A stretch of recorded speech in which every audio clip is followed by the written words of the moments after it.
तो आज हम लोग स्टार्ट कर रहे हैं क्लास 11 की अकाउंटेंसी सीबीएसई सिलेबस। पहला चैप्टर है हम लोग का बेसिक अकाउंटेंसी। आज हम लोग स्टार्टिंग का 6 पॉइंट पढ़ेंगे, उसके बाद फिर बाकी क्लासेस में 6 करके या 7 करके जैसे भी हम लोग सूटेबल होगा वैसे करके जाएंगे, या इसी क्लास में जहाँ तक होगा पॉसिबल तो वहाँ तक हम लोग बेसिक अकाउंटेंसी बस पढ़ेंगे। उसके बाद देखते हैं, पहला टॉपिक है बिजनेस ट्रांजेक्शन। बिजनेस ट्रांजेक्शन वो ट्रांजेक्शन होता है, एक बार बुक से पढ़ लेते हैं। Business transaction is an economic activity of the business that change it's financial position. Whenever any business transaction take place, its result in change in the value of sum of assets or liability or capital। ऐसे हिंदी में समझा जाए तो business transaction किसी भी business की economic activity होता है जिससे उसके फाइनेंशियल पोजीशन चेंज होता है।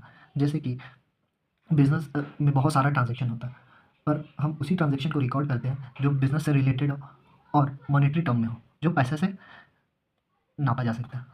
तो इकोनॉमिक एक्टिविटी हम लोग आगे जाके पढ़ेंगे कि इकोनॉमिक एक्टिविटी होता है क्या। यहाँ पे बिजनेस ट्रांजेक्शन हम लोग वही ट्रांजेक्शन रिकॉर्ड करते हैं जो बिजनेस इकोनॉमिक एक्टिविटी से रिलेटेड है, ठीक है। तो अब जब भी बिजनेस ट्रांजेक्शन होगा तो वो चेंज हो, बिजनेस का फाइनेंशियल पोजीशन को चेंज कर देगा। फाइनेंशियल पोजीशन को चेंज कर, जैसे कि change in the value of assets, asset change होगा, लाइबिलिटी चेंज हो जाएगा और कैपिटल चेंज हो जाएगा, ठीक है।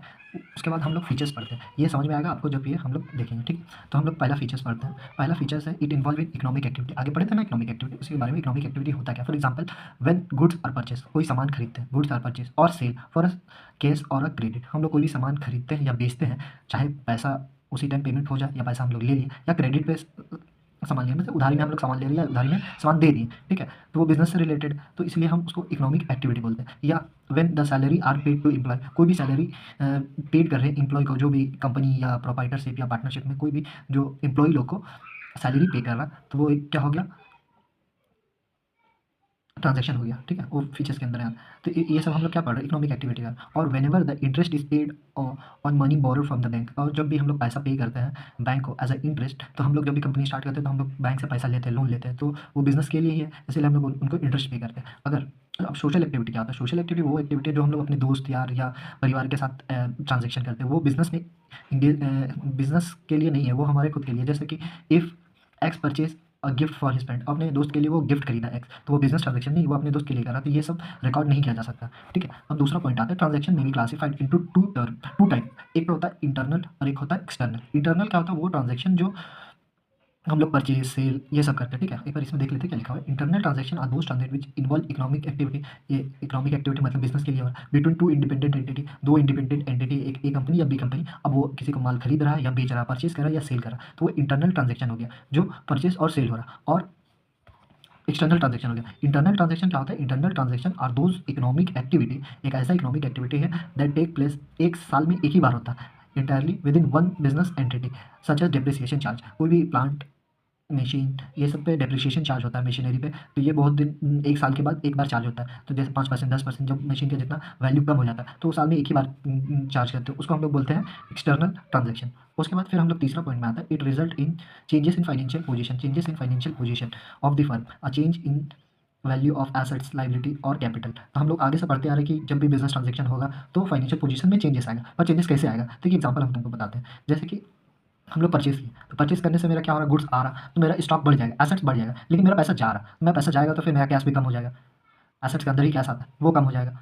जैसे लाइबिलिटी, अब अगर हम स्टॉक खरीदे हैं, अब बोले कि हम उधारी में खरीदे, क्रेडिट में खरीदे, तो क्या होगा, मेरा लाइबिलिटी भी बढ़ जाएगा, स्टॉक भी बढ़ गया, तो चेंजेस आया ना। उसके बाद अगर कैपिटल पॉकेट से खर्चा दे दिए तो फिर मेरा कैपिटल चेंजेस हो जाएगा। तो कोई भी ट्रांजेक्शन जब भी होगा तो मेरा कुछ ना कुछ बदलेगा, चाहे हम कैश ट्रांजेक्शन करें या क्रेडिट ट्रांजेक्शन है, एसेट्स, लाइबिलिटी और कैपिटल में चेंजेस आएगा। उसके बाद हम लोग इवेंट आते हैं। इवेंट दूसरा, इवेंट क्या होता है, event is a consequences, final में क्या होगा, ये सब ट्रांजेक्शन हम लोग कर रहे हैं, लास्ट में कंक्लूजन क्या निकलेगा कि हाँ भाई प्रॉफिट हुआ, लॉस हुआ, क्या हुआ बिजनेस में, क्लोजिंग इन्वेंट्री क्या बचा, कैश क्या बचा, तो वो एक हम लोग कंसिक्वेंसेस लास्ट में मिलेगा हम लोग को इवेंट के, उसी को हम लोग इवेंट बोलते हैं या रिजल्ट बोलते हैं, ठीक है। जैसे कि यहाँ पे हम लोग पढ़ सकते हैं, Sachin started a business, Sachin start किया बिजनेस, कैपिटल 5 लाख रुपया। कैपिटल का मतलब हम लोग आगे जाके पढ़ेंगे, ऐसे छोटा में बता दें तो कैपिटल एक जो कंपनी का मालिक रहता है वो बिजनेस में पैसा लगाता है तो उसको कैपिटल बोलते हैं ही। अब उसके बाद बिजनेस अलग एंटिटी होता है और जो मालिक होता है वो अलग एंटिटी होता है। तो अब बिजनेस खरीद रहा ही, परचेज गुड्स फॉर 4 लाख, वो 4 लाख का सामान खरीदा, कैश फॉर कैश, ठीक है, 4 लाख का माल खरीदा फॉर, और 3/4 मतलब पूरा माल नहीं बेचा, बस 3/4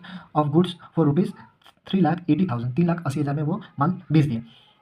3/4 1/4 समझ लो, तो वो बच ही गया, तो वो क्लोजिंग इन्वेंट्री हो गया, ठीक है, आगे जाके देखेंगे। और जहाँ माल लगा तो वहाँ पे 20,000 का वो रेंट दिया गोडाउन का, ठीक है। यहाँ पे कुछ ट्रांजेक्शन हम लोग पढ़ते हैं, जैसे कि investment of 5 lakh in business, investment हुआ ना, वो सचिन इन्वेस्ट किया बिजनेस पार्टनर, ठीक है। फिर परचेज किया गुड्स, हाँ 4 लाख का गुड्स खरीदा, उसमें से फिर क्या ट्रांजेक्शन हुआ, मेक केस सेल, अगर सेल किए तो हम लोग को पैसा आ रहा है यहाँ पे, है ना। सेल किए थे हम लोग 3/4, खरीदे थे 4 लाख का गुड्स और बेचे थे कितना 3/4, कितना 3,80,000 में, और रेंट पेड किए थे 20,000। तो ये सब क्या है, ये सब ट्रांजेक्शन है। अब हम लोग इवेंट के बारे में पढ़ रहे हैं, तो फाइनल कंक्लूजन क्या होगा, ठीक है, कि प्रॉफिट हुआ लॉस हुआ। जैसे यहाँ पर सेल, यहाँ दिख रहा है, हाँ सेल हो रहा है, सेल कितना का हो रहा है, 3,80,000 का, 3,80,000 का सेल हुआ। तो हम लोग जितना का सेल किए वही हिसाब से हम लोग कॉस्ट निकालेंगे का पूरा, जैसे कि यहाँ पे 4 लाख का सामान खरीदे, तो 4 लाख का सामान खरीदे थे और 3,80,000 ये पूरा जो सामान खरीदे वो पूरा तो नहीं बिका था, 1/4 बिका था, तो 1/4 का पहले हम लोग परचेस निकालेंगे, 3/4 ऑफ परचेस, तो 3/4 ऑफ परचेस का दाम था 3 लाख रुपया, गोडाउन का रेंट दिया हम लोग 2 लाख रुपया, तो टोटल कितना हो जा रहा है cost of purchase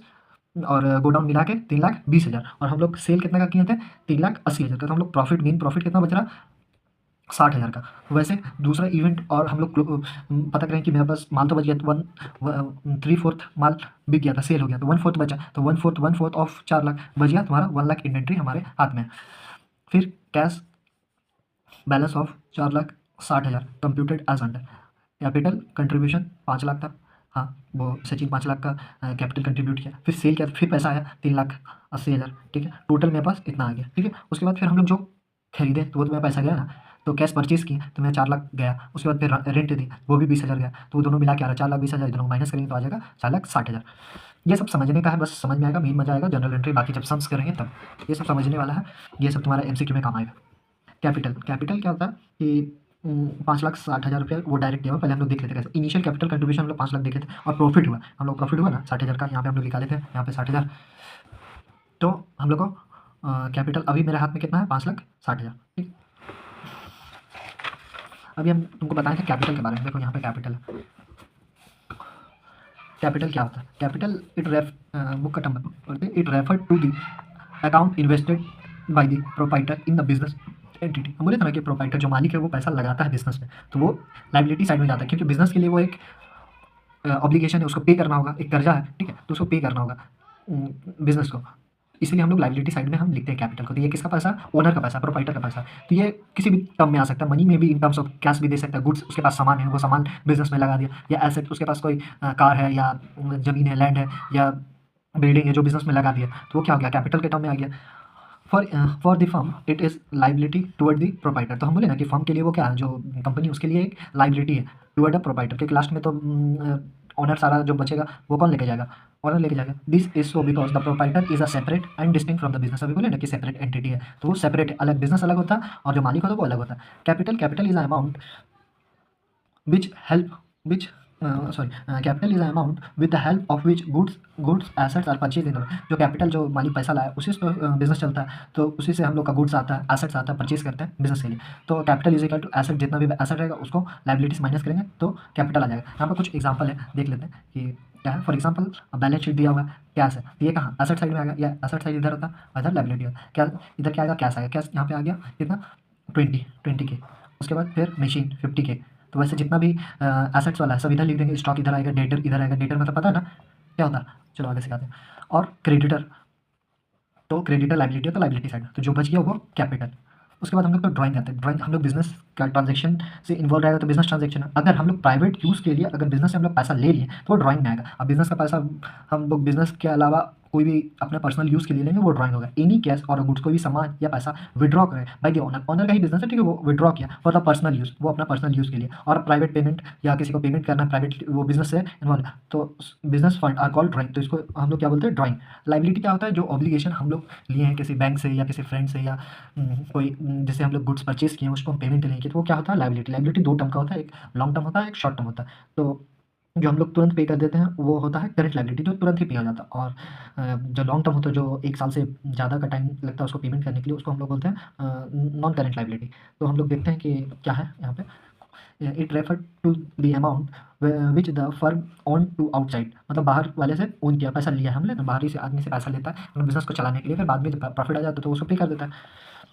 internal liability, जो internal liability, all amount which business entity has to pay the proprietor, internal liability जो मालिक है, ठीक है, वो पैसा लगाया था ना बिजनेस में स्टार्टिंग में, तो वो भी तो एक लाइबिलिटी जो हम लोग कैपिटल लिखते हैं,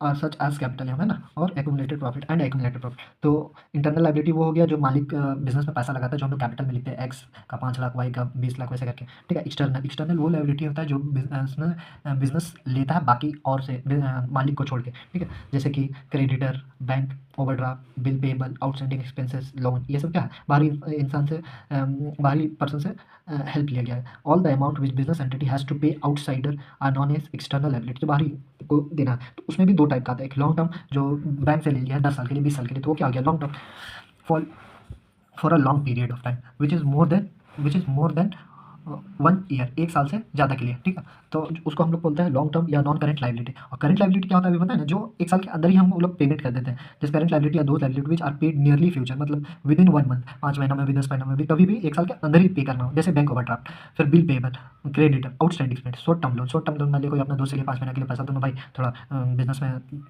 प्रॉब्लम चल रहा है, तो वो 5 महीने के लिए पैसा दिया, उसको पे कर दिया, तो वो करंट लायबिलिटी है। आउटस्टैंडिंग एक्सपेंसेस, कोई भी ऐसा खर्चा जो अभी बोल दिया उस टाइम खर्चा हो गया, बोला ठीक है थोड़ा दिन के बाद हम पेमेंट कर देंगे 1 साल के अंदर ही। फिर क्रेडिटर, जहाँ से हम लोग माल खरीदे हैं तो उसको अभी पेमेंट नहीं किया, गुड्स खरीदे थे या कुछ भी खरीदे थे जो बिजनेस में लग रहा, और उसको पेमेंट बोले कि हम, एक तो पीरियड होता है, ठीक है, वो पीरियड में उसको 2 महीना या 3 महीने के पीरियड में उसको पे कर देना रहता है। ठीक है, बिल पेबल क्या होता है, बिल पेबल आगे का टॉपिक में है, वहाँ हम लोग समझ लेंगे क्या। ठीक है।